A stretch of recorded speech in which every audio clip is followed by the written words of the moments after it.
ಅಯೋಧ್ಯೆಯಿಂದ ಟಿವಿನ ನೀಡ್ತಾ ಇರುವಂಥ ವಿಶೇಷ ವರದಿಗೆ ವಿಶೇಷ ನ್ಯೂಸ್ಗೆ ಸ್ವಾಗತ. ನನ್ನ ಜೊತೆಗೆ ಹರೀಶ್ ಕೂಡ ಜಾಯ್ನ್ ಆಗಿದ್ದಾರೆ. ಈಗಾಗಲೇ ಅಯೋಧ್ಯೆ ರಾಮನನ್ನು ಸ್ವಾಗತಿಸೋದಕ್ಕೆ ಎಲ್ಲ ರೀತಿಯಲ್ಲೂ ಕೂಡ ಸಿದ್ಧವಾಗಿದೆ. ಇನ್ನೇನು ಕೆಲವೇ ದಿನಗಳು ಮಾತ್ರ ಬಾಕಿ ಇದೆ. ಈಗ ಒಂದು ಹೆಜ್ಜೆ ಇನ್ನಷ್ಟು ಹತ್ತಿರ ಹೋಗ್ತಾ ಇದ್ದೀವಿ. ರಾಮನ ಪ್ರಾಣ ಪ್ರತಿಷ್ಠಾಪನೆಗೆ ನಾವು ಇನ್ನೊಂದು ಹೆಜ್ಜೆಯನ್ನು ಹತ್ತಿರ ಹೋಗಿದ್ದೀವಿ. ನಿನ್ನೆ ಸಂಜೆ ಸುಮಾರು 7:30ರಿಂದ 8 ಗಂಟೆ ನಡುವೆ ರಾಮನ ಮೂರ್ತಿಯನ್ನು ದೇಗುಲಕ್ಕೆ ಪ್ರವೇಶ ಮಾಡಲಾಗಿದೆ. ಸುಮಾರು 1.5 ಟನ್ ಅಂದರೆ 1500 kg ಭಾರದ ರಾಮನ ವಿಗ್ರಹ ಈಗ ದೇವಾಲಯದ ಪ್ರವೇಶ ಆಗಿದೆ. ಅಫ್ಕೋರ್ಸ್ ಅದನ್ನು ವರದಿ ಮಾಡಿದ್ದು ಕೂಡ ಹರೀಶ್. ಆ ಒಂದು ಸಂದರ್ಭದಲ್ಲಿ ಆ ಭದ್ರತೆ ನೋಡ್ತಾ ಇದ್ರೆ ತುಂಬ ಬಿಗಿಯಾದಂಥ ಭದ್ರತೆ ಇತ್ತು. ಯಾರಿಗೂ ಕೂಡ ಒಳಗಡೆ ಹೋಗೋದಕ್ಕೂ ಬಿಡ್ತಾ ಇರಲಿಲ್ಲ. ಜೊತೆಗೆ ಆ ರೋಡ್ ಏನಿತ್ತು ಸಂಪೂರ್ಣ ಬ್ಲಾಕ್ ಆಗಿತ್ತು. ಆ ರಾಮನ ವಿಗ್ರಹದ ಮೂರ್ತಿ ಏನು ಶಿಫ್ಟ್ ಆಯಿತು, ಅದ್ರ ಬಗ್ಗೆ ತಾವೇನು ಹೇಳ್ತೀರಿ? ಹೇಗಿತ್ತು ಆ ಸಂದರ್ಭದಲ್ಲಿ? ಟ್ರಸ್ಟ್ ಮೊದಲೇ ಒಂದು ಪ್ಲಾನ್ ಮಾಡ್ಕೊಂಡಿತ್ತು. ತೆರೆದ ವಾಹನದಲ್ಲಿ ರಾಮ ಮೂರ್ತಿಯ ಮೆರವಣಿಗೆ ಮಾಡಬೇಕು ಅಂತ ಪ್ಲಾನ್ ಮಾಡ್ಕೊಂಡಿದ್ರು. ಆದ್ರೆ ಸಾಕಷ್ಟು ಜನ ಅಯೋಧ್ಯೆಗೆ ಸಾಕಷ್ಟು ಜನ ಬಂದಿದ್ದಾರೆ. ಆ ಮೂರ್ತಿ ಹೊರಗೆ ತರ್ತಿದ್ದ ಹಾಗೆ ಪೊಲೀಸರು ಯಾರನ್ನು ಕೂಡ ಬಿಡ್ಲಿಲ್ಲ.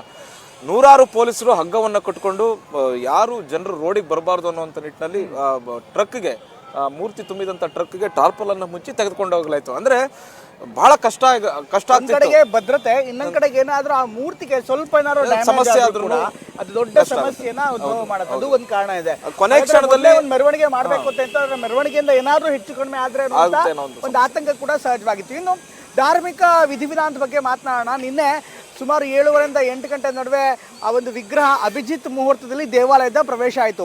ಆಗ್ತಾನೆ ಹರೀಶ್ ಹೇಳ್ತಾ ಇದ್ರು, ಆ ಮೂರ್ತಿಯನ್ನು ಒಂದು ಮೆರವಣಿಗೆ ಮಾಡಬೇಕು ಅನ್ನುವಂಥ ಒಂದು ಉದ್ದೇಶ ಇತ್ತು. ಆ ತೀರ್ಮಾನ ಕೂಡ ಮಾಡಲಾಗಿತ್ತು. ಆದರೆ ಕೊನೆ ಹಂತದಲ್ಲಿ ಅಂದರೆ ಭದ್ರತೆಯ ದೃಷ್ಟಿಯಿಂದ ಮಾಡಲಿಲ್ಲ. ಇದ್ರ ಜೊತೆಗೆ ಯಾವುದೇ ಮೂರ್ತಿಯನ್ನು ಪ್ರತಿಷ್ಠಾಪನೆ ಮಾಡೋಕ್ಕಿಂತ ಮೊದಲು ನಗರ ಭ್ರಮಣ ಅಂತ ಮಾಡ್ತಾರೆ ಅಥವಾ ಪರಿಸರ ಭ್ರಮಣ ಅಂತ ಮಾಡ್ತಾರೆ. ಅಂದರೆ ಯಾವ ಮೂರ್ತಿ ಪ್ರಾಣ ಪ್ರತಿಷ್ಠಾಪನೆ ಮಾಡ್ತಾರಲ್ಲ ಆ ಸಂದರ್ಭದಲ್ಲಿ ಮೂರ್ತಿಗೆ ಸುತ್ತಮುತ್ತಲಿನ ನಗರವನ್ನು ಅಥವಾ ಆ ಭಾಗವನ್ನು ಪರಿಸರವನ್ನು ಒಂದು ಪರಿಚಯ ಮಾಡಿಸುವಂಥ ಒಂದು ಸಾಂಕೇತಿಕ ಧಾರ್ಮಿಕ ಪದ್ಧತಿ. ಈ ಒಂದು ಕಾರಣಕ್ಕೋಸ್ಕರ ಈ ರೀತಿ ಭ್ರಮಣವನ್ನು ಮಾಡಲಾಗುತ್ತೆ. ಒಂದು, ಈ ಮೂರ್ತಿ ತುಂಬ ಭಾರ ಇರುವಂಥದ್ದು. ಅಫ್ಕೋರ್ಸ್ ನಮ್ಮ ದೃಶ್ಯದಲ್ಲಿ ನೀವು ನೋಡ್ಬೋದು ಯಾವ ಮಟ್ಟಿಗೆ ಭಾರ ಇದೆ ಅಂದರೆ ಅದನ್ನು ಕ್ರೇನ್ನಲ್ಲಿ ಕೆಳಗಡೆ ಇಳಿಸಲಾಗಿತ್ತು. ಅಷ್ಟು ಬೃಹದಾಕಾರವಾಗಿದೆ. ಇನ್ಫ್ಯಾಕ್ಟ್ ಬೃಹದಾಕಾರ ಅನ್ನೋದಕ್ಕಿಂತ ಅಷ್ಟು ಭಾರವಾಗಿದೆ. 1500 kg ಅಂದರೆ ಅಷ್ಟು ಸುಲಭ ಅಲ್ಲ ಅದನ್ನು ಹೊತ್ತೊಯ್ಯೋದು. ಮನುಷ್ಯರಾಗಲಿ ಸಿಬ್ಬಂದಿಗಳಾಗಲಿ ತತ್ಕ್ಷಣಕ್ಕೆ ಹೊತ್ತೊಯ್ಯೋದಕ್ಕೆ ಸಾಧ್ಯ ಆಗಲ್ಲ. ಈ ಒಂದು ಕಾರಣಕ್ಕೋಸ್ಕರ ಅದನ್ನು ನೇರವಾಗಿ ಕ್ರೇನ್ ಮೂಲಕ ಇಳಿಸಲಾಗಿದೆ. ಇನ್ನು ಅದನ್ನು ಅಂದರೆ ಏನು ನಗರ ಭ್ರಮಣ ಮಾಡಬೇಕಿತ್ತು ಹರೀಶ್, ಅದ್ರ ಬದಲಾಗಿ ಪರಿಸರ ಭ್ರಮಣ ಅಂತ ಅಂದರೆ ದೇವಾಲಯದ ಪರಿಸರದಲ್ಲೇ ಅದನ್ನು ಸಾಂಕೇತಿಕವಾಗಿ ಸುತ್ತಾಕಿ ಬರುವಂಥ ಒಂದು ಪ್ರಕ್ರಿಯೆಯನ್ನು ವಿಧಿವಿಧಾನ ಕೂಡ ಮಾಡಲಾಯಿತು. ಇದಾದ ಬಳಿಕ ಇವತ್ತಿನಿಂದ ಪ್ರಾಣ ಪ್ರತಿಷ್ಠಾಪನೆಗೆ ಸಂಬಂಧಪಟ್ಟಂಥ ಕೆಲವೊಂದಿಷ್ಟು ವಿಧಿವಿಧಾನಗಳು ಕೂಡ ಆಗುತ್ತೆ. ಆ ವಿಧಿವಿಧಾನಗಳನ್ನು ನೋಡೋದಾದರೆ ಅಧಿವಾಸ ಅಂತ ಮಾಡ್ತಾರೆ. ಅಂದರೆ ನೀರಿನಿಂದ ಆ ಮೂರ್ತಿಯನ್ನು ಮುಳುಗಿಸಿಡೋದು. ಈ ಧಾನ್ಯಾಧಿವಾಸ ಅಂತ ಮಾಡ್ತಾರೆ. ಅಂದರೆ ಭತ್ತದಿಂದ ಮೂರ್ತಿಯನ್ನು ಮುಳುಗಿಸಿಡೋದು. ಅದೇ ರೀತಿ ಗಂಧದಿಂದ ಮೂರ್ತಿಯನ್ನು ಮುಳುಗಿಸಿಡೋದು. ಫಲ ಅಂದರೆ ಬೇರೆ ಬೇರೆ ರೀತಿಯಂಥ ಹಣ್ಣು ಹಂಪಲು ಗರ್ಭಗುಡಿಗೆ ಫಲ ಏನಿರುತ್ತೆ ಅಂದರೆ ಬೇರೆ ಬೇರೆ ಅಂತ ಹಣ್ಣು ಹಂಪಲು ಇರುತ್ತೆ, ಅದನ್ನು ಅಲ್ಲಿಡುತ್ತೆ. ಕೆಲವರು ನೇರವಾಗಿ ಇದಕ್ಕೆ ಹೋಗಿರ್ತಾರೆ, ಅಂದರೆ ಗರ್ಭಗುಡಿಗೆ ತೊಗೊಂಡೋಗಿರ್ತಾರೆ. ಕೆಲವರು ಏನು ಮಾಡ್ತಾರೆ, ಹಾಗೆ ಗರ್ಭಗುಡಿಯ ಅಕ್ಕಪಕ್ಕನೂ ಇಟ್ಟಿರ್ತಾರೆ. ಸಮಸ್ಯೆ ಏನೋ ಅಂದರೆ ತುಂಬ ಭಾರ ಇರುವಂಥ ಹಿನ್ನೆಲೆಯಲ್ಲಿ ಏನು ಮಾಡಿದ್ದಾರೆ ಅದನ್ನು ಅಧಿಕೃತವಾಗಿ ಅವರೇ ಹೇಳಬೇಕಂತ. ಸಾಮಾನ್ಯವಾಗಿ ಅದು ಕೂಡ ಟ್ರೈನಿಂದ ಇಳಿಸಿರುವಂಥದ್ದು ಅಲ್ಲೇ ಎಲ್ಲಾದರೂ ಗರ್ಭಗುಡಿಯ ಅಕ್ಕಪಕ್ಕದಲ್ಲೇ ಇಟ್ಟಿರಬಹುದು ಅನ್ನುವಂಥ ಒಂದು ಶಂಕೆ ಇದೆ ಅಥವಾ ಸಾಧ್ಯತೆ ಹೆಚ್ಚಿದೆ. ಯಾಕೆಂದ್ರೆ ಅದನ್ನ ತತ್ಕ್ಷಣಕ್ಕೆ ಗರ್ಭಗುಡಿಗೆ ನಿಗದಿತ ಸ್ಥಳದಲ್ಲಿ ಇವತ್ತು ಫಿಕ್ಸ್ ಮಾಡ್ತಾರೆ ಅನ್ನುವಂಥದ್ದು ಇವತ್ತು ಮಾಡ್ಬೋದು. ಇದ್ರ ಜೊತೆಗೆ ಹೋಮ ಹವನಾದಿಗಳು ಕೂಡ ನಡೆಯುತ್ತೆ. ಇದಕ್ಕೆ ಸಂಬಂಧಪಟ್ಟಂತೆ ಈಗಾಗಲೇ ಸರಿಯೂ ನದಿ ತಟದಲ್ಲೂ ಕೂಡ ಎಲ್ಲ ಸಿದ್ಧತೆ ಆಗಿದೆ. ಹೀಗಾಗಿ ಒಂದು ವಿಶೇಷವಾದಂಥ ಸಂದರ್ಭವನ್ನು ಅಯೋಧ್ಯೆ ನೋಡ್ತಾ ಇದೆ.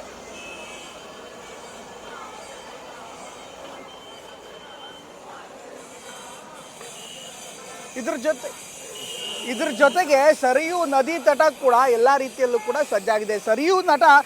ಸರಿಯೂ ತಟ ಏನಿದೆ ಈ ಒಂದು ಸಂದರ್ಭದಲ್ಲಿ ಒಂದು ದಿವ್ಯ ಸ್ಥಳವಾಗಿ, ಒಂದು ಪುಣ್ಯ ಸ್ಥಳವಾಗಿ ಮಾರ್ಪಟ್ಟಿದೆ. ಸರಿಯೂ ನೀವು ನೋಡ್ತಾ ಇದ್ದೀರಾ, ಇತ್ತೀಚಿನ ದಿನಗಳಲ್ಲಿ ಇನ್ಫ್ಯಾಕ್ಟ್ ಕಳೆದ 2-3 ದಿನಗಳಿಂದ ಸರಿಯೂ ನದಿ ಹತ್ರ ಬರ್ತಿರುವಂಥ ಭಕ್ತಾದಿಗಳ ಸಂಖ್ಯೆ ಕೂಡ ಜಾಸ್ತಿ ಆಗ್ತಲ್ವಾ ಹರೀಶ್? ಖಂಡಿತ. ಸರಯೂ ನದಿ ಅಂತಂದ್ರೆ ಒಂದ್ ಕಡೆ ರಾಮಲಲ್ಲ ದರ್ಶನವನ್ನ ಪಡಿತಾರೆ. ಸಂಜೆ ಆದ ಕೂಡಲೇ ಸರಯೂ ತಟಕ್ಕೆ ಬಂದ್ಬಿಡ್ತಾರೆ. ಗಂಗಾರತಿ ನಡೆಯುತ್ತೆ ಅಲ್ಲಿ.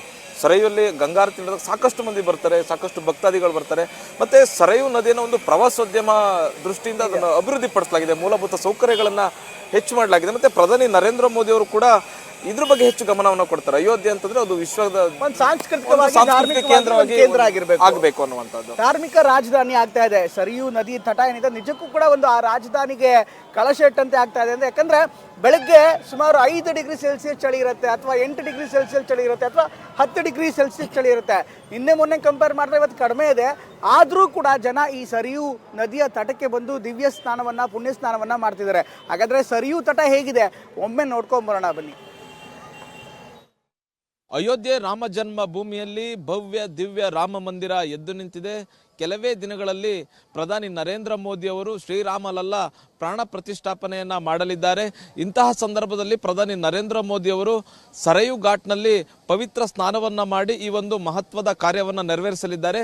ಪ್ರಧಾನಿ ನರೇಂದ್ರ ಮೋದಿ ಅವರು ಪುಣ್ಯ ಸ್ನಾನ ಮಾಡಲಿರುವಂತಹ ಪ್ರದೇಶದಲ್ಲಿದ್ದೇನೆ, ಸರಯು ಘಾಟ್ನಲ್ಲಿದ್ದೇನೆ. ಅಲ್ಲಿ ಯಾವ ರೀತಿ ವ್ಯವಸ್ಥೆ ಮಾಡಲಾಗಿದೆ ಅನ್ನುವಂತಹದನ್ನ ತೋರಿಸುವಂತಹ ಪ್ರಯತ್ನ ನೋಡ್ತಾ ಇರಬಹುದು. ಪ್ರಧಾನಿ ನರೇಂದ್ರ ಮೋದಿ ಅವರು ಪ್ರಾಣ ಪ್ರತಿಷ್ಠಾಪನೆಯ ದಿನದಂದು ಇಲ್ಲಿಗೆ ಬರ್ತಾರೆ, ಸರಯು ಘಾಟ್ಗೆ ಬಂದು ಇಲ್ಲಿ ಪುಣ್ಯ ಸ್ನಾನವನ್ನ ಮಾಡ್ತಾರೆ.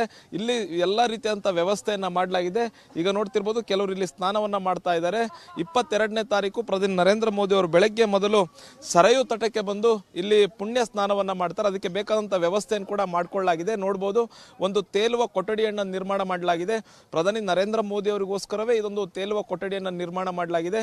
ಎಲ್ಲಾ ರೀತಿಯಾದಂತ ವ್ಯವಸ್ಥೆಯನ್ನ ಮಾಡಲಾಗಿದೆ. ಪ್ರಧಾನಿ ನರೇಂದ್ರ ಮೋದಿ ಅವರು ಇಲ್ಲಿ ಬಂದು ಪುಣ್ಯ ಸ್ನಾನವನ್ನ ಮಾಡಿ ಬಟ್ಟೆಯನ್ನ ಬದಲಾಯಿಸಿಕೊಳ್ಳಿಕ್ಕೂ ಕೂಡ ಇಲ್ಲಿ ವ್ಯವಸ್ಥೆಯನ್ನ ಮಾಡಲಾಗಿದೆ.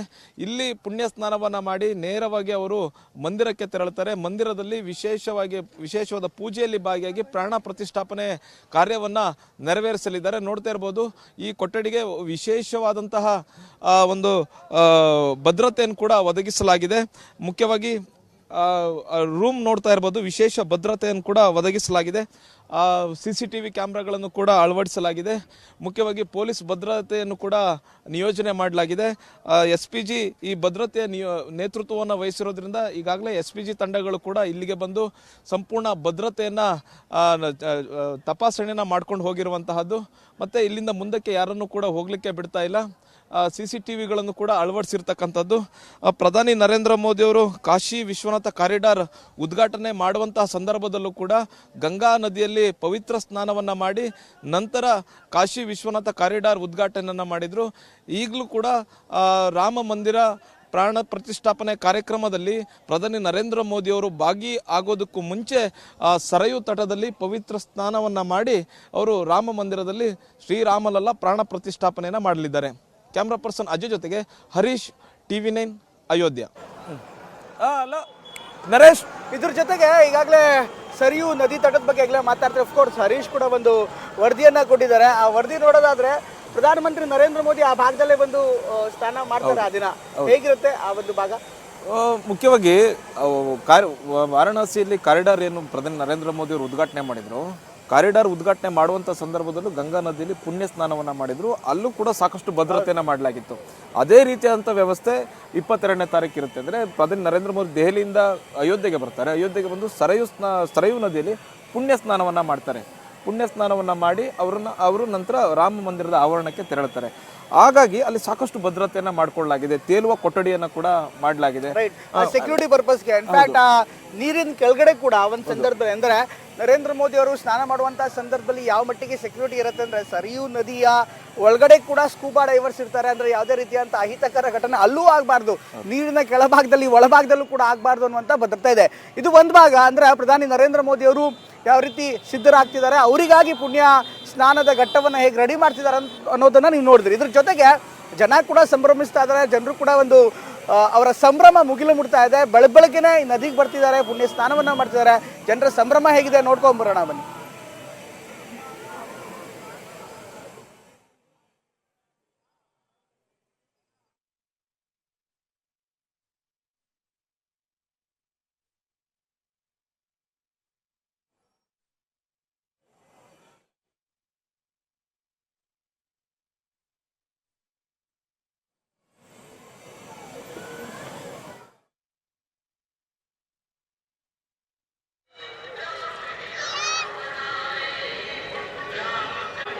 ಸರಿಯು ನದಿ ತಟದಲ್ಲಿ ನಮಗೆ ಕಂಡುಬರ್ತಾ ಇರುವಂತಹ ದೃಶ್ಯ. ಈ ಸರಿಯು ನದಿ ತಟ ಹೇಗಿರುತ್ತೆ ಅನ್ನುವಂಥದ್ದು ಎಲ್ರಿಗೂ ಕೂಡ ಗೊತ್ತಿದೆ.